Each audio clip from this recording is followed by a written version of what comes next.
Hi, Danielle. Hi, Shuke. How are you? Very good. Thank you so much for joining this podcast. Thank you for having me.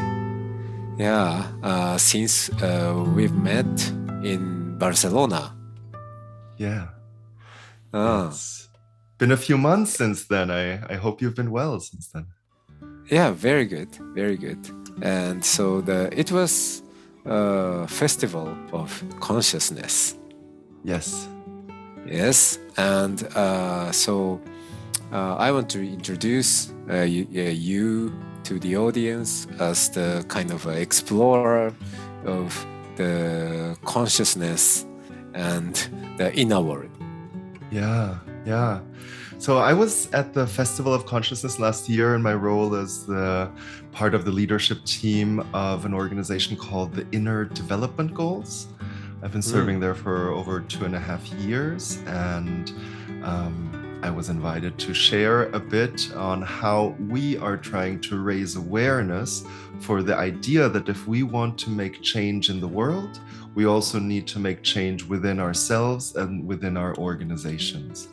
And mm. so So, that's, yeah, great. Yeah, it should be great if you could share a little bit about the IDGs, so which sounds like SDGs. yeah, of course. And you can hear that there is a reference there. And this came because there had been a group in Sweden that has been thinking about how can we communicate about this simple idea that if we're looking to fulfill the SDGs and it doesn't look like we're making good progress, we also need to look at what are these inner changes that we need. And one day, the designer of the SDGs joined this group, who's also a Swedish man who has also Mhm. ties in the US, Jakob Trollbeck. And he mentioned to the group that what is needed and what is so brilliant about the SDGs is that it is a language for people to come together and communicate about what are these external changes that they're working on so that they can coordinate better. And so then the group asked itself, what is the language for these inner changes? There were a lot of different concepts and different experts from wisdom traditions to psychology, and they all had their own words for it. But what the IDGs did was bring everyone together and ask them to come up and design a framework that is going to serve as a shared understanding, as a shared language for many of these different areas of how people are working on this inner side. And so this is how the IDGs was born. It was a co-creation with over 1,000 people who have contributed to this. And Mm, the result has been a framework that is divided into five dimensions. And these five dimensions are being, thinking, relating, collaborating, and acting. And within each of those dimensions, there are or there are certain categories. So, for example, appreciation, mm, connectedness, courage, optimism, communication skills, critical thinking, or complexity awareness. These are all different mm, skills and qualities that these thousand experts have together identified and condensed into this small and handy framework. And then it was put on the internet. And when it basically hit the internet, just so many people reached out and saw that mm. this really resonates and explains so well the kind of work that they're doing and puts it into a bigger context. I think there were a lot of people who were very engaged in mindfulness, which I think relates a little bit more to the being and the relating dimension. But they were also Mm. saying, but of course, for change to happen, we also need to Sure. collaborate and to act. And then there were those who were coming perhaps a bit from, the idea of new work and maybe lean or agile methodologies that were great at looking at how can we better collaborate and act. But they were also saying it's really important that if we want to collaborate differently, that we need to come from a different way of being and a different way of relating to this topic. And so it has grown into a movement of over 700 hubs currently around the world, Mm, where people are engaging with these topics and using the IDGs to really anchor the work that they have been doing and explaining it to those who are still sometimes feeling that this work is maybe not so clear or, you know, a little bit woo-woo, and to really show that mm, we have good scientific evidence for many of these practices. And mm. so that's how the IDG framework was born. Wow, thank you so much for sharing that the Mhm. basic concept of IDGs beautifully. Um, so it sounds like that the IDGs is a kind of bridge between the mindfulness movement and SDGs. I mean, you know, I'm kind of from mindfulness field because I'm often recognized as a guy Yeah, from, you know, the mindfulness Buddhism yeah, philosophical and practice world. yeah, Uh, but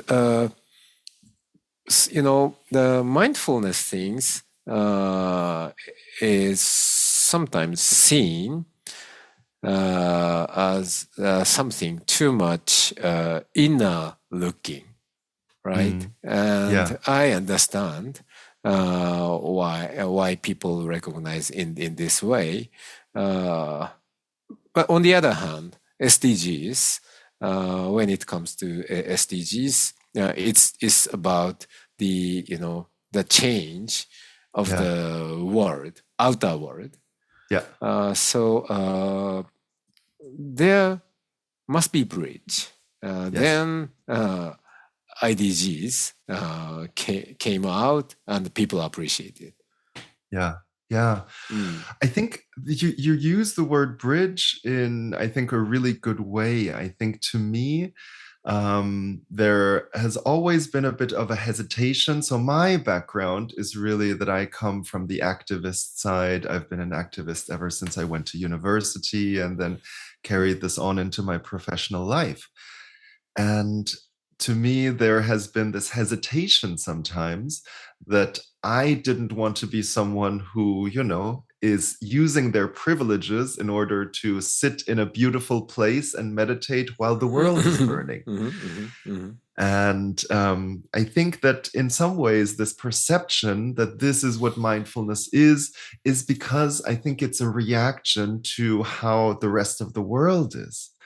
I think a mm, lot of people, when we would go out, and I mean, when I talk to people about possibly doing a retreat in silence, a lot of people tell me I couldn't do that. And we are so used to distract ourselves, you know, now with our mobile phone everywhere we go. Anytime that we have a moment where we could just stand at the bus stop and be in reflection. mm, And I think in a world that is like this, where it's very hard to quiet down our mind, I think then mindfulness is clearly looking at how can we create a counterbalance to that so that people have an experience like this. But I also remember the meditation that you did at the beautiful Casa Batlló here in Barcelona, and I was really ah, lucky to be part of it. And I think there were quite a few people who were very surprised with your approach of actually not trying to calm or empty the mind, but that you actually asked us to ponder and reflect this question. I think the question that you think about a lot, that I also think about a lot, of how we can become better ancestors. And then you even asked us to share with each other. And this, mm, I think, is the best element of how mindfulness can guide us, because it is also, of course, about being in peace with ourselves. But then I think this connection between people, this how are we going to relate to each other, that is really important. And I think that is maybe a side that perhaps is not seen so much as mindfulness when people are thinking about, people sitting in a certain Hmm. Hmm. position and with their eyes closed Yeah. and meditating. And so I think the IDGs are also quite aligned with this, that we want to, of course, nourish and tend to the inner and the relationship that people have with themselves. But what is also important is the relationship with nature and the relationship with Hmm. each other. And Mm. so we are, in a way, this bridge between inner and outer impact. And I think the SDGs stand for this outer impact because we, on the one hand, see that we can only bring change into the world if we also are willing to change ourselves. It's funny, Mm. we have a 6-year-old daughter, and the other day she discovered Michael Jackson. And I mean, Oh. he has this song, The Man in the Mirror, and I was listening to it and I was like, wow, yeah, he also understood this already with his lyrics, looking at the Mm. man in the mirror, and that, that's where the change starts.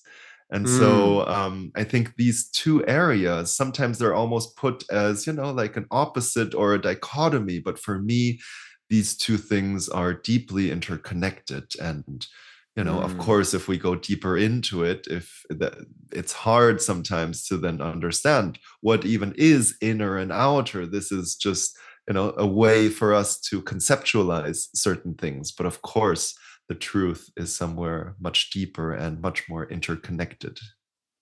Mm. So, exactly, the theme of this podcast is around the question, how can we become good ancestor for the future generation? Yeah. And I know when we met in Barcelona, you yeah, kindly talked about your life journey Yeah. on your own, and I really was fascinated with your story as well as the way you speak. So, if you don't mind, please touch upon your life journey and um, explore your kind of the lineage of your uh, ancestry. Great. Yeah. I'm super happy to share that. So I actually don't know what my birthday is. And the Mm. reason for that is that the first thing that is known about me was that I was found on the streets in South Korea, in Seoul, the capital, when I was probably a few days old. And so I then spent my first 3 months with a foster family in South Korea before I was adopted by a German mother and American father. So I came to Germany when I was about 3 months old. So I don't remember much about Korea. But of course, the way that I look, it was very clear for a lot of people in Germany that I come from a different heritage and from a different place. And as I mentioned, we have a 6-year-old daughter, and I've spoken to people who also deal with intergenerational trauma. And they have shared with me that, that I actually have inherited two lineages of this trauma. On the one hand, from the biological side, from my birth parents, and then Mhm. from my adoptive family, which for me is my family, who have then, of course, in whose presence I was growing up. And of course, there I also inherited that. And so I'm very Mm. mindful of this when I'm thinking about our daughter, to try to not pass on too much of it, but really to be conscious and to do the inner work that is necessary for me to heal. And so, this is why I think this question of becoming better ancestors is quite relevant in a very direct way to me, but also in a way that is a bit more abstract, because I think some people think about that we will one day become ancestors to those who we are biologically related to. But Mm. I think the bigger question is, how will also people who are not necessarily related to us look back about Right. on the actions that that we have taken. Because I think when we also look back, I mean, our lives are very much shaped, of course, by those who are in our family, but also, of course, by those who are not. And I think Not. that's why I try to really expand that lens from a very, small and myopic way of, okay, this is my family, to Mm, how can I serve the greater good? Because I believe that as we are all interconnected and perhaps also interbeings, that the mm, happiness of my, future kin is very much related and connected to the general happiness that we have in both our mm. civilization, but also in the more than human world. And so, yeah, that's how I come to this topic. Yeah. So when I ask this question to Mhm. people, how can we become good ancestor? So the general response could be okay. Let me think about my ancestor. So my parents and grandparents and so on, right? Yeah. Then I explain a little bit more. Okay, yes, uh, ancestor uh, could be your direct ancestor. I mean, the biological Yeah. relationship with biological relationship, but I use the word ancestor in a broader meaning. Yes. So Yeah. the with those people who are not biologically related, like teachers or mentors, or even historic figures, or the favorite authors, anyone, or even the in most cases the important ancestors we have are invisible, unsung, unnamed Yeah. ancestors, right? Yes. Yeah. Yes. So I often explain this, the philosophy behind of this question in this way. But in your case, without structuring this way, you already had a lot of chance to think Yeah. about these things. Yeah. Yeah. And it's funny, I also sometimes when I do workshops, do an exercise that comes from Joanna Macy Mm. and her deep ecology work. And it is a 7 generation exercise. And in it, I take participants on a time travel. So half of the participants will come from 100 years from the future and they will travel 50 years back. And the others come from today and travel 50 years into the future and they meet. Mm. And that is Oh. where they speak about and they address each other as ancestors. And that is already Mm. where I explain that this person is your ancestor, perhaps not by biology, but because they were of a generation that came before. Mm. And it's a fascinating exercise. Oftentimes there's people who are deeply touched and come become very emotional, because I think if we start thinking like this, we start to have much more long-term vision and we have a much bigger perspective about what we're doing. Because so easy today to get into how fast things move. I mean, especially with the geopolitical situation today, the news Mm. from the morning is almost old news by the time we have lunch. And so I Mm. think it is really important for us to take sometimes a step back, look at the bigger picture. I love how Bayo Akomolafe talks about the times are urgent, so let us slow down, because it's so easy to get into this cycle. I mean, this 24-hour news cycle that needs something new and breaking every few hours. And for us, I think one Mm. of the biggest ways in which we can actually be good ancestors is, I think, to tend to the relationships that we have. Because I think a lot of people think about how can we change things, how can we make the world better. And I also used to think very much like that, that we need to change the elements of the system. And that is not completely untrue. I don't want to put up another false dichotomy here. But what I think is sometimes something that we don't look at enough is the relations that these elements have. That, I mean, I do quite a few corporate workshops as well. And something that I like to speak about is that, of course, you could look at a situation that it is a negotiation between a supplier and you want to pay €1,000 less, and your supplier wants to, have that €1,000.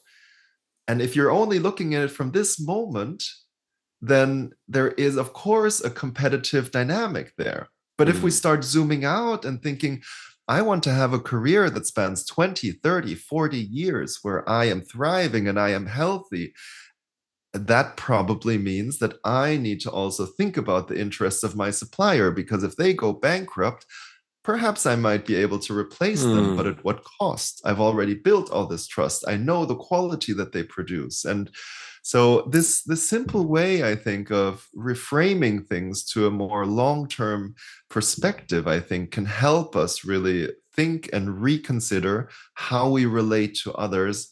And I think that's a key factor if we want to start moving and working and massaging and changing the system. Yeah, very well explained. So I see you have been developing profound thought around how you can become ancestor throughout your deep experience in your life. So if you're okay, let me ask this question in a different way. Yeah. So as you said, if you expand our time frame from the very short term to long term, we are all contemporary people, right? Yes. Whether older or younger, at least we are breathing the same air in this moment. So at this moment, 25th. So the young boy or old lady, yes, could be the same generation in a sense, in a broader sense. Okay, absolutely. So in this sense, what do you think we as the same generation at this moment, we should stop doing? So people often think about, okay, to become good ancestor, what should be the legacy for the future generation? But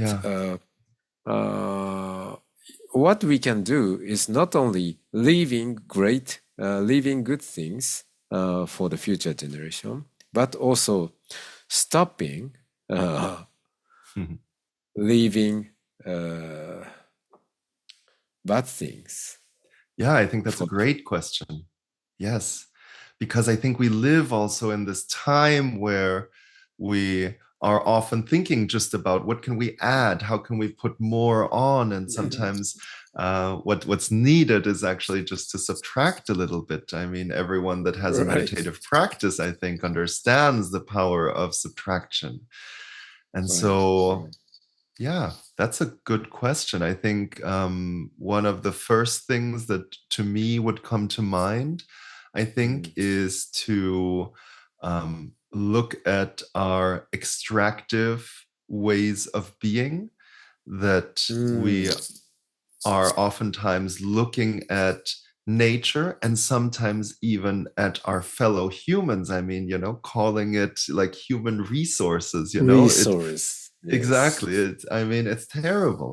And so I think we should stop thinking and looking at the outside world uh, of areas for us to kind of exploit and extract from and take without giving back.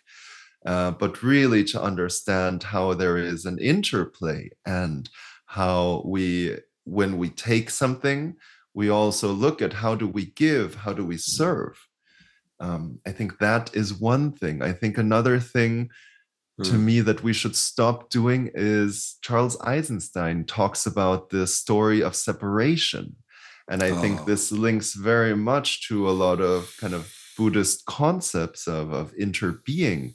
where I think we are being told the story that we're all just individual people and, fighting for our own happiness and well being. And then sometimes we look at an ant colony, and for us, it's almost difficult to look at the individual ants, but we look at the whole. And this is, I think, also how I look at humans. And to me, Mm. there is also an interesting experiment or question around where does consciousness arise? And I think the story Oh. of separation would tell us that consciousness arises as a function of our neurons in our brain. But there is another alternative view that actually our brain is just able to access and to download a consciousness that actually exists in the world and, between the atoms, between the matter. And so I think this is a healthy perspective, that we stop looking at ourselves as just these individual actors, and that we start seeing that, my pain is your pain and your joy is my joy. And we stop Mm. seeing it as a zero-sum game. Mm. So consciousness exists in a kind of collective way. Yeah. Uh, Yeah. I think that's a really healthy perspective to at least try to understand and to start working with. Because I think if we believe that our consciousness is only dependent on the neurons and what's between our ears, I think it can lead to a very individualistic perspective. And I think to mm. me, there is also something. A third thing that I would perhaps mention is the fact that it seems that as humans, we don't just want to extract, we often want to dominate. And Ah. I think that if we look at, an animal would never, I think, look at a piece of land and say, like, all this is mine, and I want to control everything that happens here, everyone that has access. Sure, of course, an animal would want to have a certain hunting ground and mark that, and perhaps make sure that no other, species are taking away its food from this area. But I mean, the way that I think we have already started to create monocultures of, like a wheat field where we would put pesticides on it so that there is nothing else that can live there except for our crops. I think this is something that we have kind of the logic have Mm. put and implemented in many other places in society. And so I think this extraction, the domination, and the stories that we tell ourselves that we are separate, I think those are three things that I would really love for if we could move beyond and stop doing eventually. Wow. So what you said completely resonates with Mm. my recent idea. So we recognize ourselves as human being who have the tendency to put our perspective to other beings. Yeah. Uh, So for without knowing there are many different perspectives Yeah, other than the perspective of human being. yeah, So yeah, it's weird if we it's weird if we see this planet from the space. yeah, You know, there are some people who dominate so many houses, but there are many people who don't have their house, right? exactly. It's very strange. So we need to remember that in the first place, before being human being, we are just a being, just an animal, just a Yeah, a mammal among the very different, many different species, yeah, and so we need to see this planet as a habitat for us, and we are just an absolutely. inhabitant, right? And Yeah. we're just so far a tiny blip in the history of the planet. I sometimes facilitate with a friend of mine these deep time walks where we take people on a 4.6 kilometer walk Mm. representing the 4.6 billion years that the Earth has been alive. And I so see. we walk with people and we then share what happens at each step. And of course, most of the walk is just to talk about the geology and, like the very physical processes. And then life emerges only in the last steps. And it's almost, you can barely walk this little distance that humans have been, on this Right. planet so far.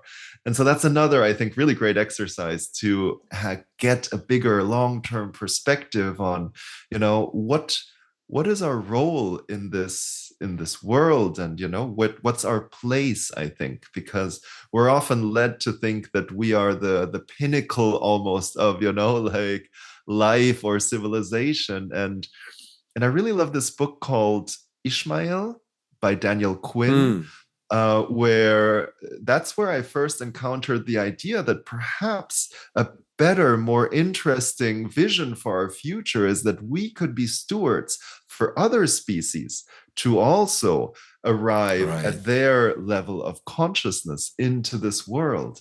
And I thought this is just a really beautiful perspective that also is so long term, because I'm not going to ever Mm. experience it. And I'm sure my daughter's daughter won't.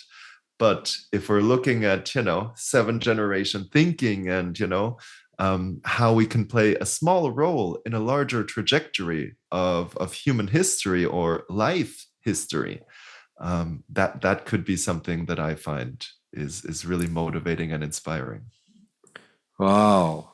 Yeah. Thank you so much for bringing your thoughts as well as informations, which is very helpful for people to cultivate their frame of existence in terms of space and time. Mm. Yeah. So this is exactly the purpose should be the purpose of inner development. Yes, I think so. However, I would also just like to say that for me, it needs to somehow translate into how we then are in the world. And I think this comes Mm. back to my idea that I don't just want to sit and meditate or Mm. sit and philosophize. I think the knowing is often really in the doing. I mean, Mm. also sometimes it's being presented as two opposites. And I think those two are intrinsically related, that there is almost no knowing without the doing, that we Mm. need to, bring things into the world in order for us to have a better sense or experience of that world. And it's, for me, so important. And again, I'm trying not to play into this kind of urgency culture and, almost like a doomism, I think, that exists today. And I also think that it is just really important for those of us who have come to some understanding of how they are in the world and what perhaps are also some important, I hesitate to call them truths, but some important insights that they share, that they take these insights beyond the philosophizing and into the world and apply them. And I think that is where we also are growing. And so I really resonated so much, and that's why I was so happy to come here on this podcast with you, with your approach to this, both that I saw in the meditation, but also the way that you were, the way that you have kind of demonstrated that being at the conference, I think was really inspiring. So thank you also very much for your work, and it's really been a pleasure to share some of these thoughts with you here. Thank you so much, Daniel. See you soon. Thank you.